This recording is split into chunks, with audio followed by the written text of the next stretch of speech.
जब बच्चे कुछ ऐसी चीज़ों से पहले से ही जो जुड़े हुए हैं और उससे कनेक्ट करके जब मैं विषय वस्तु को लेकर के चलती हूँ, तो बच्चे कुछ जल्दी सीखते हैं। जल्दी सीख जाते हाँ, हैं। और ये मेरा नया प्रयोग है। जैसे गाने को लेकर के आपने पिछली बार देखा था, तो वो भी लोगों के द्वारा काफ़ी पसंद किया गया और बच्चों की डिमांड रहती है। मेरा चूँकि हिंदी वैसे नहीं है, लेकिन फिर भी बच्चे डिमांड करते हैं कि मैम एक क्लास जो है हमारा वो गाने वाला हम लोग को भी गाने वाला बता होना दीजिए। चाहिए। नमस्कार, मेरा नाम हिमांशु है और अभी हम हैं वायरल एक मैम के पास, जो कि एक सरकारी स्कूल की शिक्षिका हैं और इनका कई वीडियो ऐसे तो सोशल मीडिया पर वायरल होते ही रहता है, कभी पढ़ाते हुए, कभी गाने के माध्यम से पढ़ाते हुए और कभी बच्चों के साथ हँसते हुए, गाते हुए और नाचते हुए।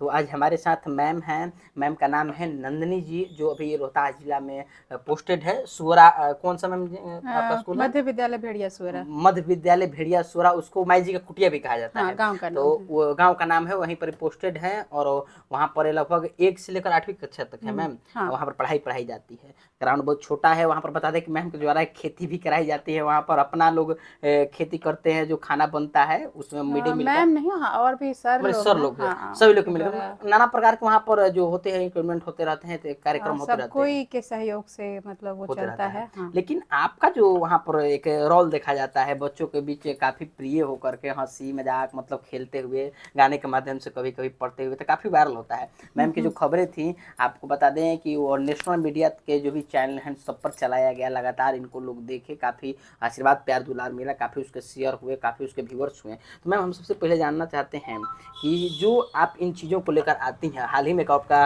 बारिश होता है ऐसा कुछ गाने पर था और तो उस चक धुम धुम। चक झुमझुम तो इस ये भी पूरा बड़े स्तर पर वायरल हुआ, तो इसको लेकर क्या कुछ कहना चाहेंगे? इसको लेकर के मैं ये कहना चाहूँगी कि ये एक नया प्रयोग था, चूँकि ये चाहक में चल रहा था 1 टू 3 क्लास के लिए। जी। लेकिन हमारे जो सीनियर क्लास के बच्चे थे, उनकी भी डिमांड थी कि मैम हम लोग भी ये करना चाहते थे, करना चाहते हैं। तो हमने एक प्रयोग किया और प्रयोग जो है वो काफ़ी सफल रहा। अच्छा। और इसमें सबसे बड़ी बात रही कि बच्चों की उपस्थिति है वो बढ़ी है और बच्चे मनोरंजन रूप से पढ़ रहे हैं। जी। और कहीं न कहीं बच्चे जो होते हैं आजकल थोड़ा-सा, आजकल जैसे कि मोबाइल से ज़्यादा जुड़ा होता है पहला चीज़, तो ठीक उस पर भी गाना सुनते हैं, गेम खेलते हैं, करते हैं और पढ़ाई में भी उन चीज़ों को लाया जा रहा है, तो कहीं न कहीं गाने के माध्यम से जुड़ जा रहे हैं, बिल्कुल। आसान तरीके से। तो वो गाना था चक धूम धूम, जिस पर मैम ने पहले भी आप कई गानों को बारे में बताते हुए, पढ़ाते हुए, हम स्वयं इनके विद्यालय में गए भी हैं, तो वायरल हुई थी, तो उसमें क्या था मैम? देखिए बात ये होता है कि आप हमारी जो पढ़ाई है वो हम किसी और विषय से अगर कोरिलेट करके अगर उसको करें तो वो आसानी से समझ में आती है, रुचिकर हो जाती है और वो लंबे समय तक याद रहता है। तो गाना, नृत्य, संगीत जो है वो लोगों को पहले से ही प्रिय रहा है जी, और जी। इससे जुड़ाव लोगों का काफ़ी नज़दीक से रहता है। और जब बच्चे कुछ ऐसी चीज़ों से पहले से ही जो जुड़े हुए हैं और उससे कनेक्ट करके जब मैं विषय वस्तु को लेकर के चलती हूँ, तो बच्चे जी। कुछ जल्दी सीखते हैं। जल्दी सीख जाते हाँ, हैं। और ये मेरा नया प्रयोग है। जैसे गाने को लेकर के आपने पिछली बार देखा था, तो वो भी लोगों के द्वारा काफ़ी पसंद किया गया और बच्चों की डिमांड रहती है। मेरा चूँकि हिंदी वैसे नहीं है, लेकिन फिर भी बच्चे डिमांड करते हैं कि मैम एक क्लास जो है हमारा वो गाने वाला हम लोग को भी गाने वाला बता होना दीजिए। चाहिए। तो बच्चे जो हैं वो गाने के माध्यम से कोरिलेट करके और स्त्रीलिंग-पुल्लिंग उनका करना आसान होता है।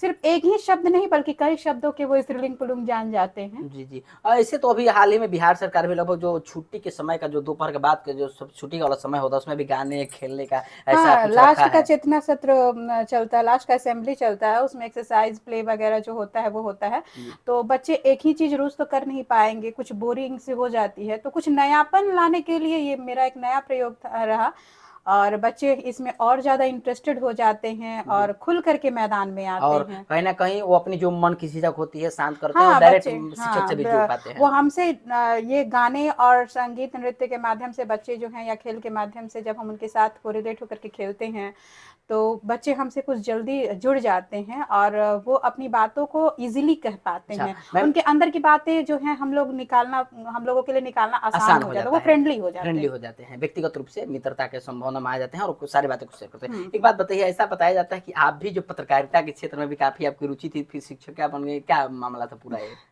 मामला क्या बताया जाएगा, ज़िंदगी जो है आपको कब किस मोड़ पर लेकर के चली जाएगी ये कहा नहीं जा सकता है। और हाँ, मैंने मास कम्युनिकेशन किया है पटना यूनिवर्सिटी से और कई सारे पेपर में मैंने फ्रीलांसिंग की है, मैंने फीचर लिखा है, और रेडियो और टेलीविज़न में भी मैंने एंकरिंग का काम किया है। और लेकिन ऐसा ज़िंदगी का ऐसा मोड़ आया कि फिर हमको वो क्षेत्र छोड़ करके और फिर इस क्षेत्र में आना पड़ा। और चूँकि शिक्षा जो है, टीचिंग लाइन से भी मेरा काफ़ी जुड़ाव था, और मेरे पिताजी खुद इस प्रोफ़ेशन में थे, प्रोफ़ेशन में रहते-रहते वो अधिकारी भी बने। तो मेरा भी मकसद यही था कि पहले मैं एक जॉब सिक्योर कर लूँ, और पढ़ाना मुझे पसंद था। तो बीएड चूँकि किया हुआ था मेरा, और टेट की परीक्षा हुई, उसमें मैं सफल हुई। सफल होने के बाद नौकरी लग गई शादी होते-होते ही। और होने के बाद फिर जब मैं इस फ़ील्ड में आई तो और ज़्यादा इंटरेस्टिंग, और मैंने इसको और इंटरेस्टिंग बनाने का लगातार 10 सालों से प्रयास किया, और प्रयास मेरा सफल भी रहा है। और बच्चे लगातार मुझसे जुड़ते गए जुड़ते हैं। जाए और आप आज भी शुरुआत से। पुराने बच्चे जो हैं कहीं रास्ते में मिलते जी। हैं तो नन्ही मैडम, अब चूँकि वो 10 साल का छूटा हुआ बच्चा है, 8-9 साल का छूटा हुआ है, उसमें काफ़ी चेंजिंग आ जाती है 8 के बाद छोड़े हुए। और मैं उसको पहचान नहीं पाती, लेकिन वो मुझे पहचानते हैं, परिचय देते हैं, जी। तो मुझे बहुत अच्छा लगता चलिए, है। एक बात बताइए कि शुरू से पहिला से ही जो पदस्थापना हुई, पहली पदस्थापना तो आप यहीं पर कार्य थे भेड़िया सोरा में, कहीं और स्कूल में थी मैम इससे पहले आप? नहीं, और मैं कहीं नहीं थी। शुरुआत ही है। हुँ। एक बात बताइए कि वो तो ठीक ही पत्रकारिता में रही, एक बच्ची का जीवन, उसके बाद गृहिणी के साथ-साथ आप संगीत से भी जुड़ाव रखती हैं, क्योंकि अगर हाँ, गाने का मतलब। इंटरेस्ट है बचपन अच्छा। में। कहीं भी जब मैं संगीत सुनती तो मेरा कान वहाँ ऑटोमेटिकली चला जाता था। चला जाता था। और घर में भी जैसे पढ़ाई के बाद स्कूल जब छूट जाता है तो कुछ दिनों के लिए मतलब एक गैपिंग आता है इंटर में एडमिशन लेने के दरमियान। तो उस दरमियान माताजी का ये था कि खाना बनाना सीखो, तो मैं रेडियो रख लेती थी, खाना भी बनाती थी, अच्छा। और खूब मैं गाने सुनती थी। और वहाँ से मेरा गाना सुनने का इंटरेस्ट जो जगा सो। जग गया और संगीत एक अजब एक दुनिया पैदा हाँ, आ जाती है अब उसके अंदर। समय का ऐसा तकाजा है कि मैं चाह कर भी सुन नहीं सुने ने पाती हूँ। संगीत से इनका जुड़ाव छूट गया, उसके बाद पत्रकारिता से भी इन्होंने जुड़ाव छूटा, लेकिन काफ़ी लोगों को नई दिशा देने के लिए मैम पढ़ा रही हैं बच्चों को सरकारी विद्यालय में जाकर के। तो हम चाहते हैं सरकारी विद्यालय में भी अभी शिक्षिकाएँ हैं, लगातार लोग पर आगे की ओर कर रहे हैं, ऐसे काम कर रहे हैं, तो उनको संभावना होती है, बच्चों को भेजना चाहिए वहाँ पर। और ज़्यादा से ज़्यादा अगर कोई अगर गाने आपको आते हैं तो थोड़ा-सा गुनगुना दीजिए मैम। एक गाना है, देशभक्ति गाना है, अच्छा। और मैंने अपने प्राइमरी स्कूल से ही सीखा है। जी, बहुत बढ़िया है, क्योंकि अब और 15 अगस्त आने वाला भी है। और मैं बचपन से उसे गाती हूँ, जी। और चूँकि ये गाना बहुत कम लोग सुने होंगे, जी। लेकिन मैं फिर भी गाऊँगी, और आप लोग इसे सुनिएगा। एक बार फिर से दीपक इस देश में जला दो, एक बार फिर से दीपक इस देश में जला दो, वीरों के मन में फिर से उस जोश को जगा दो। बेहद ही खूबसूरत और बेहद ही अच्छा लगा कि शारदा सिन्हा जी गा रही हों, कल्पना दीदी गा रही हों, तो बेहद ही अच्छा था। तो हम तो चाहते थे कि शिक्षक से बढ़िया थे, अगर कलाकार अगर आप बनती तो बेहद ही अच्छा था। कैसे कि जो सुर देखिए, सबको को भगवान और माँ सरस्वती का ये आशीर्वाद होता है, काफ़ी कम लोगों को देखा जाता है कि मिल पाता है कि गा पाता है। ऐसे तो काफ़ी लोग गाते हैं, लेकिन क्या गाते हैं कुछ पता नहीं चलता है। ऐसा होता है कि आप जो करना चाहते हैं, ऐसा भी होता है बहुत लोगों के अच्छा। साथ, आप जो करना चाहते हैं वो आपको मिल नहीं मिल पाता मिल नहीं है। पाता है। है ना? आपका भाग्य, आपका अवसर आपको कहाँ लेकर के जाएगा, ये तो किस मोड़ से आकर कहाँ हाँ, कहाँ कहाँ हम ये लोग तो मुड़ जाएँगे। ऊपर भाग में लिखा हुआ चलिए। है, मेरा ये मानना है। और कभी-कभी होता है कि भाग को मोड़ भी दिया जाता है।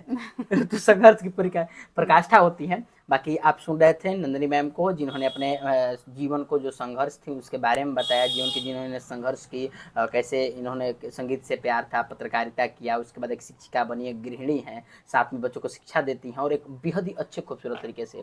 तो मैम का जो वायरल वीडियो है आपको स्क्रीन पर दिखते हुए नज़र आ रहा होगा। बाकी मिलते हैं एक ऐसी संघर्ष की कहानी के साथ। बाकी क्या कुछ कहना चाहते हैं मैम के बारे में कमेंट बॉक्स में ज़रूर बताइएगा। मिलते हैं एक अगली खबर के साथ। धन्यवाद।